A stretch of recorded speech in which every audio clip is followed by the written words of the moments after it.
Tekrardan merhaba. Bugün size köstebek ve sincapları bahçenizden uzak tutabileceğiniz bir bitkiden bahsedeceğim. Kendi ailemin de sebze bahçesinde kullandığı bir bitki türü. İsmi gopher bitkisi yani sincap bitkisi. Bu bitki sebze bahçelerinde ve tarım alanlarında bulunan köstebek ve sincapları uzaklaştırmak için kullanılır.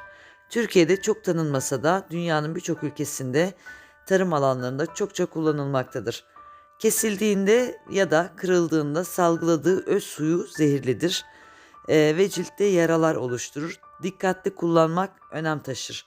Karşılıklı mızrak şeklinde uzayan yaprakları mevcuttur ve önlem alınmazsa istilacı bir türdür. Yani doğru kullanıldığında dost, yanlış kullanıldığında düşman bir bitki türüdür.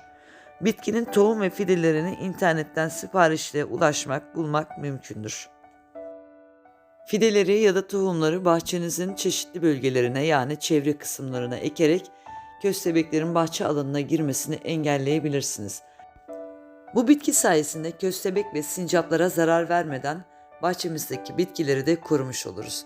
Umarım işinize yarayan bir video olmuştur. Lütfen kanala abone olup beğen butonuna basmayı unutmayın. Hoşça kalın.